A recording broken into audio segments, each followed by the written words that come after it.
Buenas, ¿cómo les va? Hoy tenemos mucho de qué hablar, vamos a ir cosa por cosa, pero vamos a hablar sobre todo de las profecías del Eternauta. Porque es algo bastante conocido desde el Eternauta original, que muchas veces se hace la interpretación de que fue profético. Fue profético de una forma dramática sobre cómo va a terminar el propio Héctor Germano Estergel y cómo van a terminar sus hijas, que es algo que se puede ver reflejado en cómo termina Juan Salvo en el final del primer libro. Él mismo perdido en los espacios-tiempos y los continuums, los continua, según es el plural del latín, y desaparecido de alguna forma, como termina el propio Estergel, y el Ere Martita como un equivalente de las hijas, pero hay otras profecías también a las que tenemos que atender, no solo en el Eternauta original, sino también en sus continuaciones, algunas hechas por el propio Estergel y Solano, otras por autores que no tienen nada que ver. Incluso vamos a hablar, como habéis prometido, de donde estuve participando yo, con Juan Sasturain y Lito Fernández, en un Eternauta que nadie conoce y probablemente nadie conocerá porque está difícil que se publique. Pero para saber qué tiene ese Eternauta de especial y de interesante, porque también es profético, van a tener que ver hasta el final del video. Así que bueno, vamos a empezar por el principio, aunque hablando de cosas tan cíclicas como el Eternauta, es difícil saber si esto es el principio. Lo que sí es cierto es que este es el cuarto video sobre el tema. Acuérdense que hicimos el primero sobre el libro original y que tan presente estaba el héroe colectivo en el Eternauta del 57. El segundo video, después de que ya vi la serie de Estañaro, sobre la propia serie y cómo se verificaba la aparición del héroe colectivo, el nadie se salva solo, etc. Y después, tercer video, la influencia de El Eternauta 2, hechos por los autores originales, Oestergel y Solano, que tiene mucha influencia en el nuevo Eternauta, en el Darinnauta, ¿no? El Juan Salvo de Darín. Y ahora, finalmente, como último video de toda esta saga, cuarto, el Eternauta como profecía. Y para eso vamos a ir arrancando. Antes, un chivo. Me estuvieron preguntando en los comentarios si iba a vender mis clases de alguna forma, como ya hice en algún momento, que las vendía de A4, en formas extrañas, pero era muy engorroso, la verdad. Y la respuesta es que sí, las voy a estar vendiendo próximamente. No es vendiendo, voy a habilitar la parte de miembros de mi canal, ya que lo pude monetizar. Así que para los que quieran ver las clases sin necesidad de venir a cursar en el taller, que es de una frecuencia semanal, es más complicado, van a poder, por la suscripción mensual de los miembros, que no va a ser muy cara, van a ser baratas, van a poder acceder a 40 clases en total de una hora cada una. O sea que tienen para ver un montón de tiempo. Las primeras 4 clases, o sea, lo que es el primer módulo, ya está liberado gratis para todo el mundo, así que pueden entrar, fijarse en los links que voy a dejar abajo y ya pueden ir viendo cómo son las clases. Si ven que les interesa y que está bueno tener 40 de esas, van a poder suscribirse como miembros, que ya avisaré cuando lo haga. Todavía no se puede, pero pronto se va a poder. Seguimos, pasó el chivo. El Eternauta y la cuestión británica. Otro de los comentaristas, el señor Grahal, también conocido como Dante Ginebra, amigo mío de toda la vida, dibujante con el que hemos trabajado en infinidad de libros. De hecho, tenemos uno por salir, o dos, o tres por salir en los próximos años o meses. Hizo una acotación muy interesante que dice: el enemigo real contra el que batalla el Eternauta es el Imperio Británico, es Inglaterra. El rojo y el azul que adornan al mano en su glorieta es una referencia clara a la bandera británica. Y uno podría decir, bueno, este señor Dante por esto un poco borracho, por ahí está exagerando. Pero lo cierto es que tiene varios argumentos a favor de su teoría. Para empezar, la tema de la guerra de las Malvinas, ¿sí? Que está totalmente presente en todo el Eternauta. Tenemos flashbacks, tenemos la presencia de un veterano de Malvinas peleando contra el Imperio Británico. Y está el rojo y el azul en esa glorieta, ¿no? Ahí estamos identificando a los manos con, por ahí, los ingleses, el Imperio Británico, el enemigo real es aquel. Que vamos a ver que a lo largo del Eternauta esto va a aparecer varias veces, ¿sí? El Eternauta como una cuestión nacionalista, y nada mejor para el nacionalismo que tener otro nacionalismo enfrente, en este caso un imperio, como es el británico. Hay varios índices, no solamente el hecho de tener un veterano de Malvinas de protagonista, sino también la aparición de un avión de la Fuerza Aérea del Perú, porque se sabe que Perú fue uno de los pocos países que nos apoyó militarmente y que no colaboró con los ingleses, ¿no? Como hizo Chile, a instancias de Pinochet, ¿no? En aquel momento hizo alianza con Margaret Thatcher, que era la premier en el momento de la Guerra de las Malvinas. Así que, para nada descolocada la versión que da Dante y Ginebra, gran aporte. Vamos a ver si se verifica o no en la próxima temporada. Tendremos que esperar. Y ahora sí, nos vamos a remontar a los inicios de las nuevas versiones del Eternauta. Apenas terminó de publicarse el Eternauta 1, hubo una circunstancia que está bueno detenerse a conocer, que es la relación de Oesterheld con sus dibujantes, ¿sí? Él había hecho Frontera, esta editorial que le fue muy bien durante muchos años, no tantos años, 3 4 años, donde publicó muchos de sus personajes más conocidos, como puede ser el Sargento Kirk, Bull Rocket, Ernie Pike y obviamente el Eternauta, ¿no? Los dibujantes que hacían esas historietas son algunos de los dibujantes más importantes y famosos y talentosos de la historieta mundial. Por ejemplo, Hugo Pratt, por ejemplo, Solano López, por ejemplo, Alberto Brescia. Y tenemos más, Arturo del Castillo, etc. Todos unas bestias, uno más grande que el otro. El tema es que para el año 60, 59-60, o sea, cuando estaba terminando el Eternauta, ya la editorial no le iba tan bien, no porque no vendiera bien o porque no hubiera interés en la editorial, sino porque Oesterheld, que era muy buen guionista, pero no demasiado buen editor, estaba siendo estafado por su imprentero, que también era distribuidor. O sea que hacía tiradas más grandes de lo que le decía a Oesterheld, las vendía, se quedaba la plata, y eso causó que la editorial Frontera vaya a parar a la quiebra por el desmanejo editorial y la estafa que le hizo el imprentero / distribuidor. ¿Qué pasó? En la medida que iban mal las finanzas de Editorial Frontera, Oesterheld tuvo que empezar a pagar no tan bien a los dibujantes. Él pagaba muy bien, era el que mejor pagaba durante muchos años, ahí estaban todos contentos, todos trabajando con él. En cuanto empezó a pagar menos, se le empezaron a ir todos, y él lo dice así en reportajes que se pueden rastrear, que apenas empezaron a bajar lo que pagaba por página, todos los dibujantes que parecían tan fieles y que eran sus amigos, se empezaron a ir a todos lados y lo dejaron solito. El primero en irse fue uno con el que siempre tuvo roces, porque eran dos, digamos, egos importantes, dos tipos extremadamente talentosos, que era nada menos que Hugo Pratt, ¿sí? El mega genio italiano, que fue el primero en salir de Editorial Frontera y empezar a trabajar para una editorial, adivinen de dónde, británica, la editorial Fleetway, que sacaba muchas revistas, entre esas de Iron Fist, donde estaba el propio Tano Pratt. Con la pelea que tuvo el Tano Pratt con Oesterheld, luego va a pasar muchas cosas bastante, digamos, poco elegantes. Una que pasó mucho era que los dos, tanto Oesterheld como Pratt, publicaron el material que tenían hecho en conjunto con el nombre de uno solo. Por ejemplo, son muy conocidas las ediciones del Sargento Kirk, donde solo figura Hugo Pratt. Yo tenía una, ahora la busqué, no la encuentro, como siempre.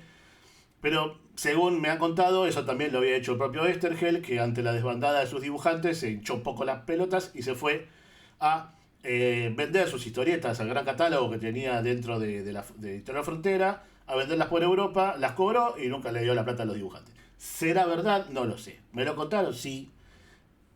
No me extrañaría, porque estaba muy mal de plata. De hecho, tiene que salir de la Frontera y empezar a trabajar en Editorial Abril en la revista Mister X. Otro que se va a la Fleetway y que deja de colaborar con Oesterheld durante muchísimos años es el propio Solano López. ¿Alguna vez se preguntaron por qué después de hacer una historieta que fue extremadamente exitosa en los 50, como es el Eternauta, por qué no hicieron más historietas juntos? ¿Por qué no hizo Sherlock Time con Solano López? ¿O por qué no le inventó una nueva Solano López? No hay más colaboraciones hasta el Eternauta 2, muchos años después, casi 20 años más tarde. Pero Solano se va a ir a Fleetway, va a tener una carrera muy grande en el gran imperio británico, en Inglaterra, en la editorial Fleetway.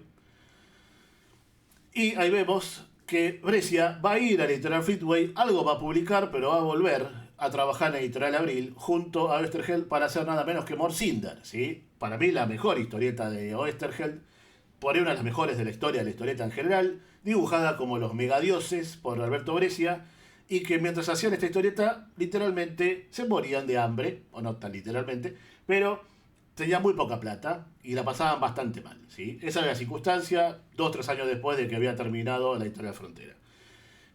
Esto se publicaba en la revista Mr. X, Morcinde y todo lo que vemos ahí, que era una revista escrita por Ongaro y dibujada originalmente por Paul Campani. Después va a tener más dibujantes como el propio Eugenio Soppi y otra gente que incluso también la va a escribir, pero retengan este nombre, Alberto Ongaro, guionista, parte del grupo de Venecia, que fueron un montón de italianos venecianos que vinieron a principios o mediados de los 50 para Argentina y empezaron a trabajar en las editoriales que había dispersas en aquel momento. Muchos terminaron en Editorial Frontera. No los guionistas, no Ongaro, porque el único guionista que publicaba en Frontera era Oesterheld y su hermano Jorge. Pero digamos que era el 95% del propio Héctor Oesterheld. Retengan a Alberto Ongaro porque va a tener después algo que ver con el Eternauta más adelante. Acá tenemos lo poco que hizo Brescia para Fleetway, que no fue tanto, porque enseguida vuelve a Argentina y empieza a colaborar con Oesterheld. Por eso hace Sherlock Time y un montón más de historietas durante los 60. Muchos datos sobre cuál fue la relación de Alberto Brescia y Oesterheld tan productiva en los 60 está en este libro que se llama El Viejo, que es una conversación con Juan Sasturain, que él la grababa, una conversación muy larga de varios días, y con eso hace poco, hace unos 10 años, hizo un libro que es fantástico, toda una conversación con el viejo Brescia en los 80, momento en el que Brescia era el suegro de Sasturain, porque Sasturain tenía de novia, o esposa, no sé qué tipo de estado civil tenía, con Patricia Brescia, la hija, una de las dos hijas de Alberto Brescia. Así que fue a entrevistar a su suegro muchos días, una larga entrevista que ahora está en ese libro imperdible. Y que también va a ayudar a conocer parte de la historia del propio Oesterheld, ¿no? De la relación con uno de sus dibujantes más importantes, por ir más importante, como era Alberto. Vemos acá algunas de las cosas que hicieron, maravillosas todas.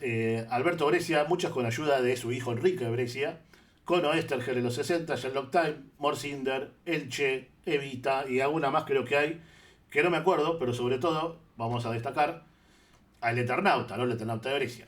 Ahí para Editorial Ramírez va a ser un cuento, una especie de cuento que queda medio inconcluso sobre el Eternauta, que también ayuda a saber qué pasa después, ¿no? Una vez que...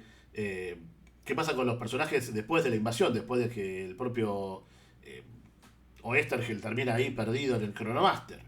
Esto da un poco más de luz sobre posibles continuaciones, que luego también va a ser retomado en otras continuaciones. Ahí tenemos ya una primera de, digamos, salida del Eternauta, una posible continuación, escrita en prosa por Oesterheld, y luego por ello otra que es muy conocida, el Eternauta versión de Alberto Brescia, que no es una continuación, es como una especie de historia paralela, digamos, como reversión del guión original, con una carga política mucho más grande, donde las potencias centrales, o sea, de, entre otras el propio Imperio Británico, otra vez, se alían a los ellos y a los manos para someter a Latinoamérica. ¿Okay? Entonces acá ya empieza un poco otra vez esta lectura de sometidos y sometedores, los grandes imperios en contra de los pueblos pobres, el tercer mundo, y la posibilidad de rebelarse, de luchar contra el invasor extranjero que viene a quitarnos lo nuestro, nuestras riquezas, etc. Esa idea que va a cruzar toda la historia del Eternauta desde aquellas épocas hasta la glorieta azul y roja que vimos hace poco. Ahí tenemos la edición del libro del Eternauta estilo Alberto Brescia. Los dibujos son increíbles, es verdad que como historieta está fallida porque no termina. La edición original, que es en revista Gente, es donde se hacía, en algún momento por las protestas de los lectores, se dejó de publicar. Esas protestas no son tanto políticas, no era que protestaban porque los malos eran los ingleses y los yanquis, sino más bien porque no les gustaba el estilo de dibujo de Alberto Brescia, lo cual es una estupidez, pero hay que ponerse, bueno, en el lugar de un lector de la revista Gente de los 60, ¿no? Alguien por ahí mucho más conservador y que no tenía la competencia estética como para apreciar el terrible dibujo de Alberto Brescia en aquella época. Era muy de vanguardia, muy influenciado por Alberto Berni, que era un grabadista, ¿no? Argentino, muy zarpado, muy grosso, del cual Alberto Brescia era muy admirador y que incluso se han conocido. Otra historia para otro video.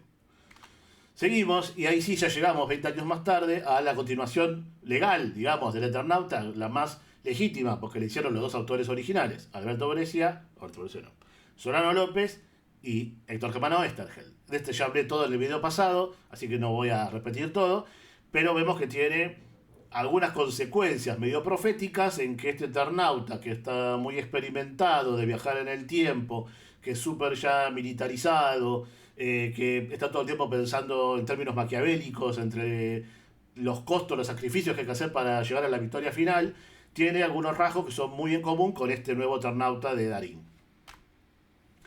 Pero va a haber otra colaboración de los dos autores originales, Héctor Oesterhel y Alberto Brescia, para hacer un capítulo que muy poca gente conoce, que está presente en esta compilación hecha por los responsables de la editorial Urraca y de la revista Fierro en los 80, o sea, Juan Sasturán, Andrés Casioli y compañía, que son especiales sobre toda la obra de Oesterhel.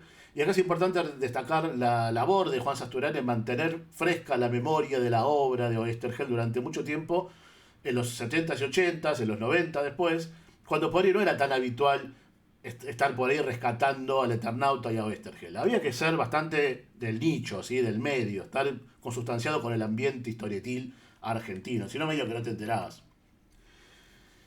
Pero luego del Eternauta 2, este que es del 76, hubo el tercer Eternauta del año 81, cuando ya Oesterhel estaba muerto, y Solano López tuvo muy poca intervención, en teoría dibujó unas caritas, y luego se fue, no quiso saber más nada, y dejó de trabajar. Él ya vivía en España para esta época, a donde se había llevado a Gabriel Solano López, a su hijo, para después de recuperarlo de los militares, porque lo habían secuestrado, en el momento que Gabriel Solano López andaba por ahí con Héctor Germano Oesterhel, el montonero, ¿sí? Solano López lo rescata gracias a sus contactos militares, porque él era de un liceo militar, era egresado era cadete militar, era egresado de un liceo militar. Con sus contactos logra dar con el paradero de su hijo y se lo dan a cambio de que se vayan y se van a España. Y ahí va a hacer mucha obra, por ejemplo, Evaristo con Carlos Zampayo, otro enorme guionista. Pero bueno, esto es el Eternauta 3. Adivinen quién lo va a escribir. El señor Alberto Ongaro, el mismo que escribía Mister X, la revista donde trabajó Oesterhel muchos años haciendo, por ejemplo, Morcinder, ¿sí?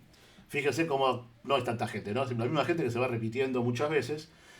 Este Eternauta tiene bastante mala fama, no se lo considera muy legal ni nada. Los dibujos no se sabe bien quién los hizo, pero se sospecha que es el dibujante Mario Moraín, con ayuda de un muy joven Carlos Meglia. Carlitos Meglia, enorme dibujante del que yo fui amigo, ya muerto hace muchos años, pero un genio absoluto del dibujo. Para otro video entero toda la obra de Carlos Meglia. Digamos que yo lo conocí bastante bien y no sabía que había sido, por lo menos, no sé, algo había hecho en ese Eternauta tan vapuleado que es el Eternauta 3. ¿Qué pasa? Alberto Ongaro, uno de los italianos del grupo de Venecia, no es casual que termine un italiano ahí, porque el que editaba todos estos Eternautas, tanto el 2 como el 3, era Alfredo Scuti. Alfredo Scuti, editor italiano, nacido en Italia, que vino a Argentina y fue el que hizo la revista Scorpio durante muchísimos años. Hasta el día de hoy sigue saliendo la revista Scorpio, pero ya no vive más Alfredo Scuti, y quedó a cargo de la parte más de la agencia de la revista Scorpio Alejandro Scuti, que es el hijo. Yo trabajé tanto con Alfredo, lo conocí los últimos años de que él trabajaba como agente, ya no era editor, sino agente de la revista italiana Scorpio, y yo trabajé para la editorial Eura, que era la que publicaba tanto al Eternauta en Italia como a la revista Scorpio. Trabajé para la revista Scorpio muchos años. No tantos años, bueno. Ahí publiqué varias historietas. Es tan conocido el Eternauta en Italia que tuvo por lo menos una revista que se llamaba El Eternauta, que esto es algo que va a pasar muchas veces. Toman los nombres de los personajes para hacer antologías. Estaba la revista Sargento Kirk, la revista Eternauta, es algo muy común esto de aprovechar la fama de un personaje para ponerle nombre a una antología. Años más tarde, estamos en el 81, hacemos un salto bastante violento hasta mediados de los 90, cuando se hace Eternauta Odio Cósmico, parafraseando al Mano, cuando trataba de definir qué eran los ellos, dice son el odio cósmico. Y acá el guionista que lo inicia esto es el Loco Barreiro, de quien ya hablé en el video pasado, pero que era otro compañero de aventuras revolucionarias de Oesterhel, ¿sí? Junto a Gabriel Solano López y el propio Germano Oesterhel estaba el Loco Barreiro. Otro que está bastante consustanciado con el tema del Eternauta, que sabe de lo que se trata, que era fanático y que incluso tuvo proyectos de hacer revistas con Oesterhel, ¿no? Como ya conté. Él tenía su propia idea de cómo hacer el Eternauta, inventa Eternauta Odio Cósmico, lo busca como dibujante al gran Walter Taborda, otro dibujante que partió hace unos años, con ayuda de Gabriel Rearte. Inmediatamente, poco tiempo después, va a morir Ricardo Barreiro, y el que va a asumir la tarea de hacer el guión es el editor de todo esto, que es Pablo Muñoz, que sigue siendo editor hasta el día de hoy. Luego también a mediados de los 90 va a aparecer un nuevo Eternauta hecho por uno de los dos autores originales, que es Solano López, Francisco Solano López. Y va a tomar como guionista a Paul Maistegui, que ya venía haciendo guiones para Solano de otras historietas y eventualmente le dijo, bueno, vos que sos mi ayudante de dibujo y venís escribiendo buenos guiones, hacete una nueva versión del Eternauta que lo vendemos a Italia, porque recuerden que Italia siempre quedó fanática de Oestergel y del Eternauta. Y seguía existiendo la revista Eura, bueno, la revista no, la editorial Eura, con sus revistas Lancho Story y Scorpio. Entonces ahí es donde empiezan a publicar de vuelta el Eternauta, que se llamó el Eternauta El Regreso. Creo que primero hicieron El Mundo Arrepentido, después El Regreso, y sumaron unas cuantas páginas de este Eternauta que tiene como una de las novedades, que también lo tenía audio cósmico, es que transcurre en la actualidad. O sea que el traslado del Eternauta a la actualidad no es algo que hace por primera vez el Eternauta de Stañaro, la serie de Netflix, sino que ya se venía ensayando en otras recreaciones del Eternauta como estas dos.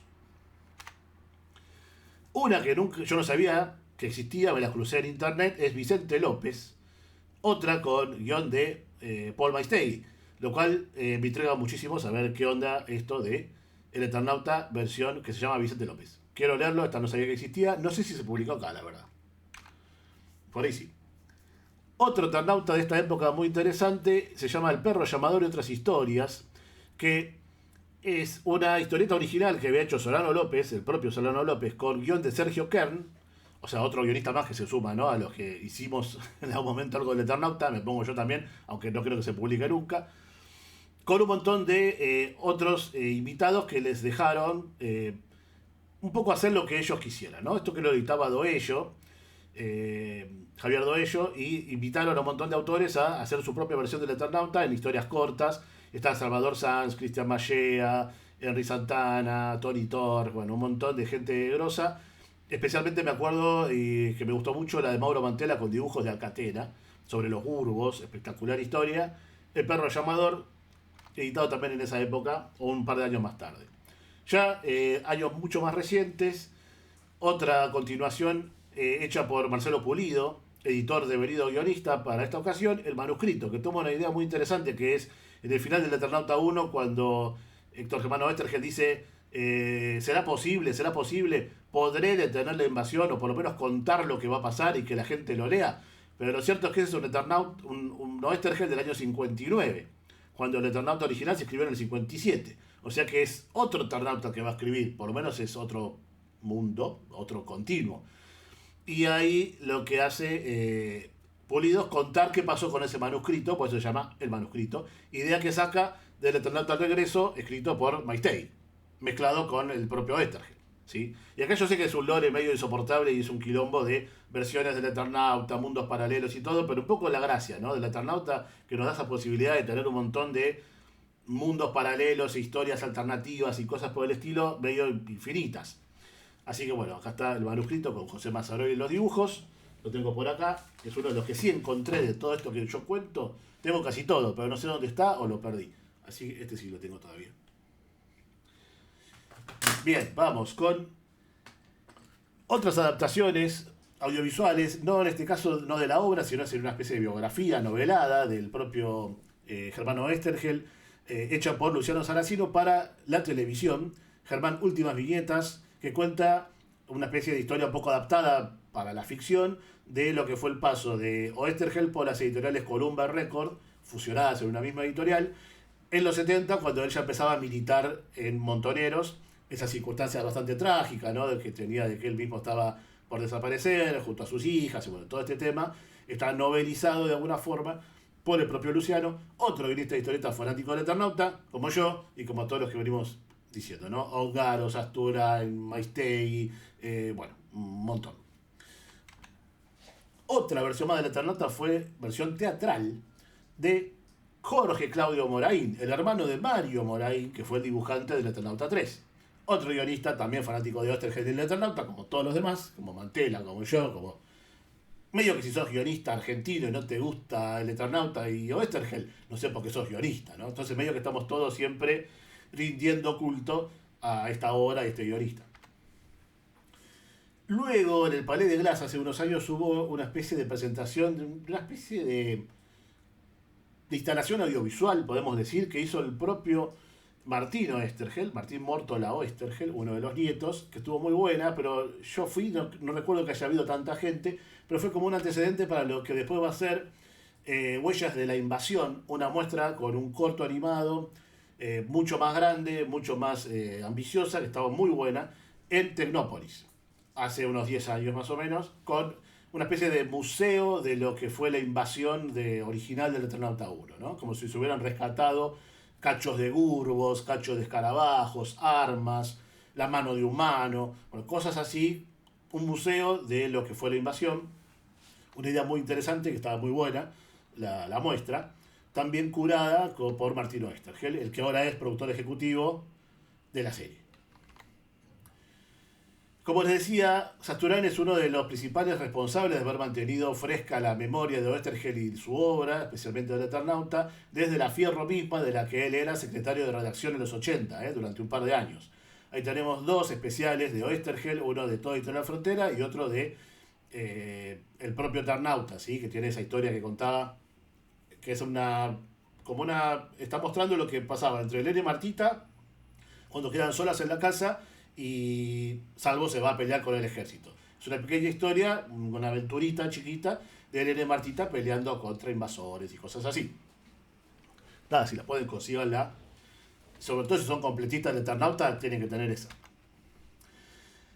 Otra forma de mantener la llama viva de Oesterheliana de Sasturain es toda la colección narrativas dibujadas de Coligüe, esta de tapa naranja, que fue lo que hizo inmediatamente después de haber pasado por la revista Fierro.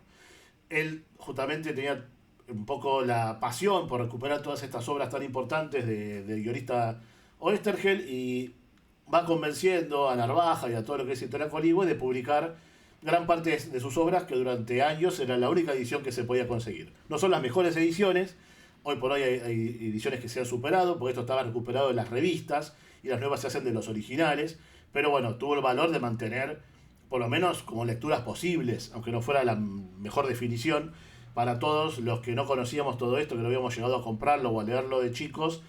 Yo gran parte de lo que sé y de lo que me gusta de Oesterheld y de Eternauta se lo debo a las ediciones de Sasturain y al rescate permanente de la obra de Oesterheld. Ya en los 90, el propio Sasturain empieza a pensar una historia propia del Eternauta a la que él mismo va a llamar, es que nos vamos acercando a lo que sé que quieren mirar, que es a ver qué es lo que yo hice con Sasturain y Lito Fernández, una historieta que el nombre que él le había puesto era El Eternauta, la vencida, justamente haciendo un juego de palabras considerándola la tercera parte, tomando como canon solamente el Eternauta 1 y el 2. Entonces por eso era la tercera la vencida, porque desconocía la de Ongaro y todas las que vinieron después. Como que dice, bueno, yo tomo esa rama temporal, arranco donde termina el Eternauta 2 y vemos qué hacemos. Yo acá no tenía nada que ver, esto lo hace en los 90 con el propio Solano López, y de toda esta experiencia quedó solo un capítulo que es en la Biblioteca Nacional, y más o menos tenía que ver con todo lo que es la vencida, con lo que pasaba con muchos de los hijos de los personajes del Eternauta original del 57. Y acá lo único que se puede ver es esto de la Biblioteca Nacional, es como una batalla ahí contra los malos en la Biblioteca Nacional. Eso fue editado en ese fascículo que se daba en la Biblioteca Nacional en el año 2007, cuando hubo una gran muestra en homenaje a Frontera y a la primera edición del Eternauta en el 57 y a la desaparición de Oesterheld en los años 70. Esto iba a salir en Clarín, iba a ser una de las tiras de la contratapa de Clarín, según mismo me contó Juan Sasturain.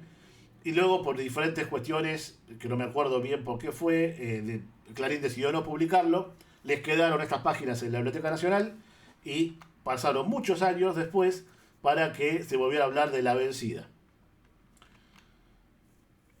En el año 2007 estuvo la famosa nevada de Buenos Aires y gran parte de Argentina, justo en el momento en que estaba el homenaje al Eternauta de la Biblioteca Nacional, ¿sí? Yo las perdí, pero yo tenía fotos de la Biblioteca Nacional toda nevada, incluso banners del Eternauta, que era por la muestra que estaba dentro, con la nieve cayendo. Lo cual era como increíble. Año 2007. Si se quiere lo podemos tomar como una profecía más. El Eternauta bajó una nevada en la historieta y después vimos eso, los que tuvimos en la muestra esta del 2007 de la Biblioteca Nacional. Y Sasturain había hecho una historieta en la Biblioteca Nacional en los 90, o sea, 10 años antes. Biblioteca Nacional bajo una especie, no está la Nevada ahí porque ya están sin los cascos, pero el Eternato de la Biblioteca Nacional. Y 10 años después estaba el Eternato de la Biblioteca Nacional. Por eso se sacó este fascículo. Extraño, por lo menos, salieron todos los diarios, la Nevada del 2007, si tienen más o menos una edad mínima, indispensable, 20 años, habrán vivido este episodio. Yo que hice ese día, en vez de salir a jugar con la nieve, me quedé escribiendo historietas que tenía que publicar. Ahora, 26 de mayo de 2025, hay alerta de nevada también, porque va a ser mucho frío esta semana. ¿Nevará? Ahora que está el Eternauta en Netflix, ¿será una profecía más del Eternauta? Capaz que sí. Ahí está la muestra del año 2007, se llamó 50-30, porque eran 50 años del Eternauta y 30 años de la desaparición de Oesterheld. El que está ahí en la foto junto al Eternauta, en lo que es la plaza que está al lado de la biblioteca, es Javi Mora Bordel, el muchacho con el que fui a ver a Elsa en el 2003. Es él, que está ahí.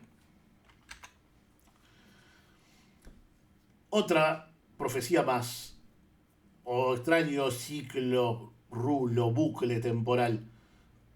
Sasturain hace una historieta del Eternauta con Solano López en la Biblioteca Nacional. Años más tarde termina siendo director de la Biblioteca Nacional, porque lo designó Alberto Fernández, ¿sí? Hace unos pocos años. Cosas de la vida. Y bueno, hace poco algunos habrán visto, me lo pasaron, así me enteré yo, Sasturain hablando del Eternauta en Cosa Ñoña, programa de Futurock, donde cuenta que fue la vencida y que había una reversión que estaba haciendo con un talito Fernández, dibujante mega famoso que trabajó con Oesterheld en Editor La Frontera, y un tal Diego Rimbau, o sea yo. Y esto fue porque me llamó el año 2017 diciéndome que quería hacer una historia que tenía escrita desde los 90, que le iba a dibujar Solano originalmente, pero que la quería hacer en esa época, ¿no? 2017-2018.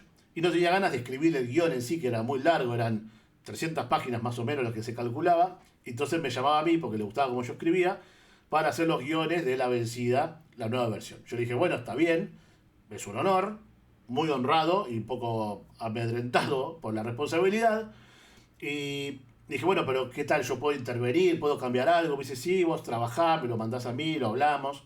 Y eso lo hicimos durante varios meses de reuniones y de charla, de yo recuperar y enterarme y conocer bien la historia de él, que tenía un montón escrito al respecto, estaba buenísima la historia, y de reuniones con el propio Lito Fernández para ir haciendo diseños y eventualmente páginas. Así fue que empezamos a trabajar en el 2017 hasta el 2018 en esta nueva versión de La Vencida. Acá tenemos algunas páginas, que esta creo que es muda, pero hay otras que deberían ir globitos que todavía no puse, que nunca puse, porque esta historieta nunca va a salir, se va a interrumpir. Ya veremos por qué, porque es otra profecía del Eternauta, la razón por la que esta historieta no sale. Otra profecía más. Ahí vemos un mano, ¿no? Que estaba encapuchado. Ahí vemos algunas de las reuniones que teníamos de trabajo con un par de compañeros del estudio de esa época, con Kiko, Taralo y Mucor, que yo tenía un estudio compartido, y bueno, si hacíamos un asado, invitábamos a los que estaban ahí, ¿no? No era exclusivo solo para la reunión. Pero bueno, habíamos trabajado antes, habíamos hablado un poco de las páginas y lo que había que hacer, y después nos comimos un asado con Juan Sasturain, Lito Fernández y los amigos del estudio. Por suerte alguien sacó fotos, porque si no yo la verdad me hubiera olvidado. Pero bueno, ¿de qué se trataba La Vencida? Ahí, las primeras páginas era este episodio con unos eternautas ahí en plena Nevada Mortal. Aparece un Gurbo, hay diferentes escaramuzas. Eventualmente encuentran una puertita, entran y nos enteramos cuando se están desvistiendo que todo lo que estábamos viendo era una especie de teatralización, como con realidad virtual y cosas por el estilo, de una especie de parque de juegos del Eternauta. Como un gran... sí, sería eso, una instalación, un parque de juegos, un parque de diversiones del Eternauta, donde estaba esta experiencia que vos podías entrar y vivir la Nevada Mortal. Todo esto lo había pensado Sasturain en los 90, retengan ese dato. Yo solo lo que hice fue escribir el guión en base a la sinopsis de él. Y estos dos que estaban viviendo la experiencia son Multi y el guionista Diego Fierro. Diego Fierro se llama. ¿Por qué Diego Fierro? Y Fierro es medio evidente, ¿no? Sasturain fue el creador de la Fierro, secretario de redacción, junto a Andrés Cancioli, que era el director. Y Diego es el nombre del hijo de Juan Sasturain, Diego Sasturain. Que yo me llame Diego, medio súper casualidad.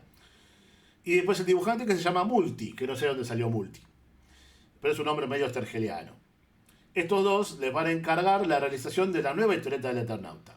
Y también la gente esta de Sonor, que era eh, lo que sería la multinacional que había comprado los derechos del Eternauta. ¿Ok?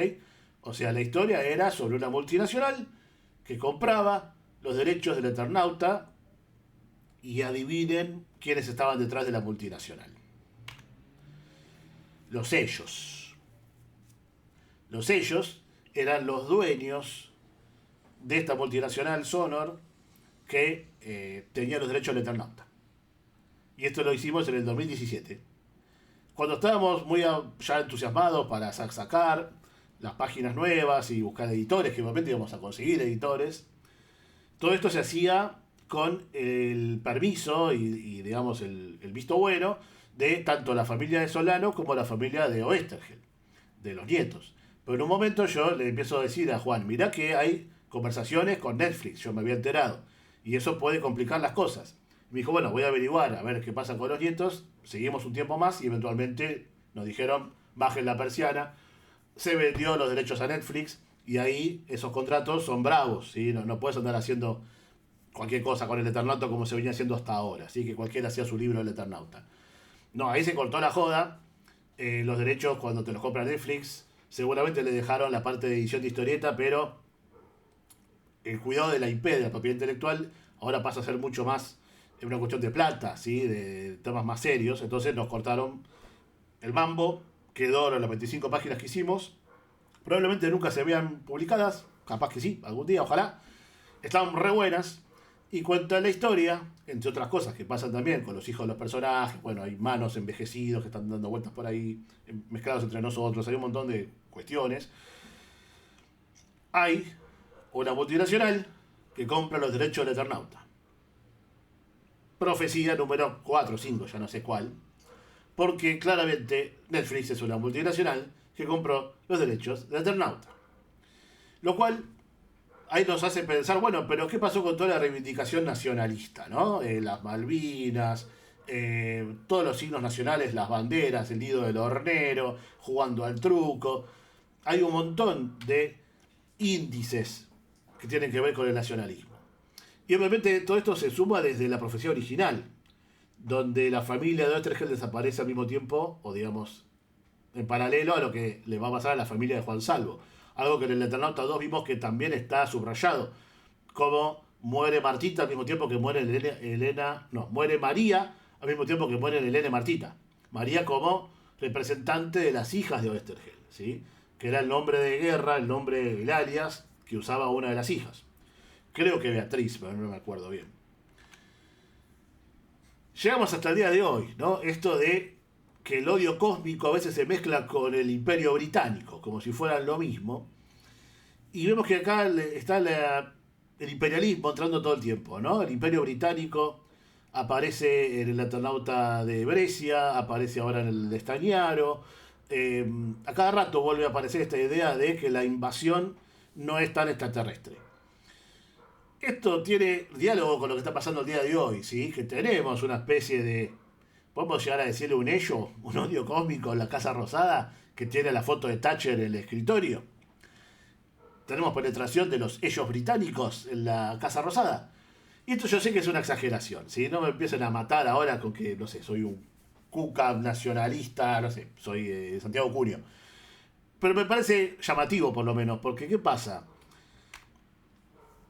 Tenemos esta contradicción, está, ¿sí? Y fíjense que acá Milei pasa de tener la foto de Margaret Thatcher a decirle a Fantino que sabe cómo recuperar las Malvinas, ¿no? Que son argentinas y que lo tiene muy claro.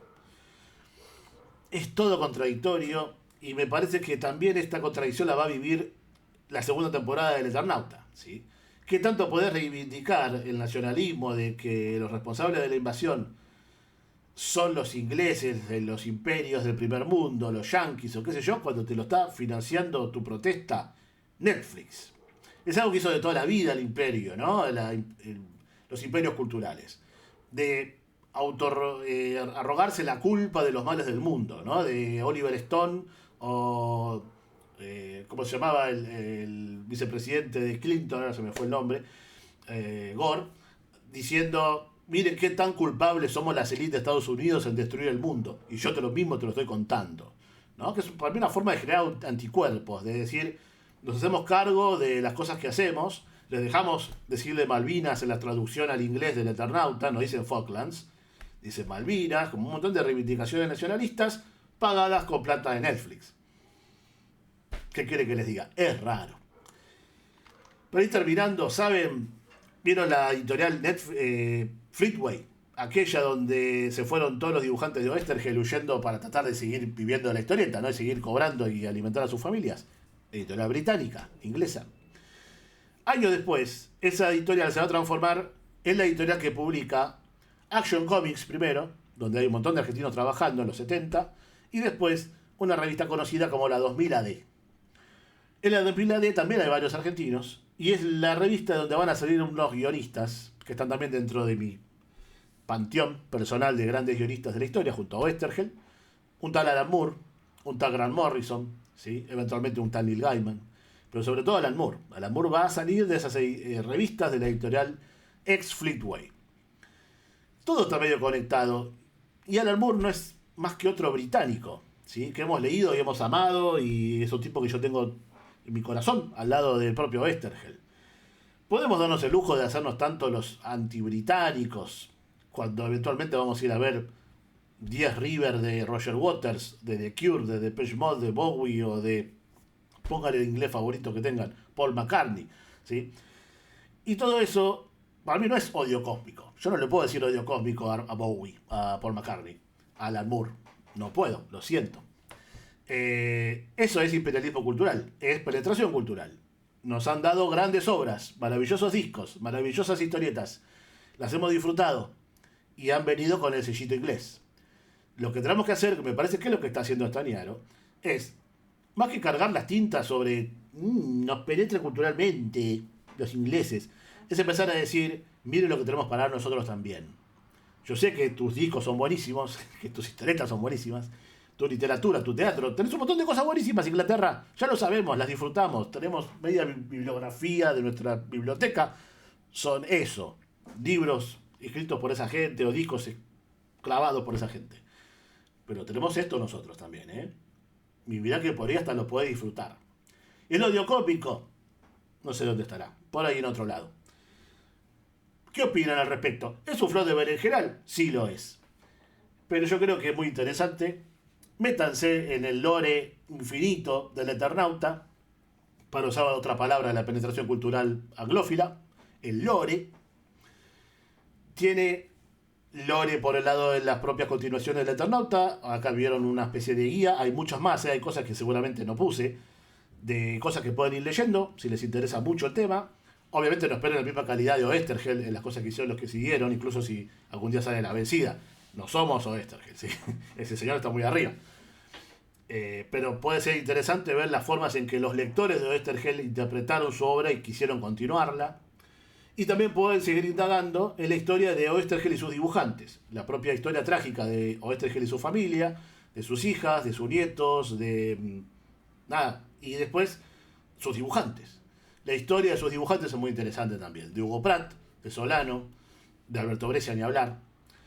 Y nada, esto es Historia de Argentina. Así que terminamos por hoy. Espero que les haya gustado. Esténse atentos por si quieren ver después de hacerse miembros del canal. Lo voy a estar avisando seguramente en un video próximo. Hasta luego.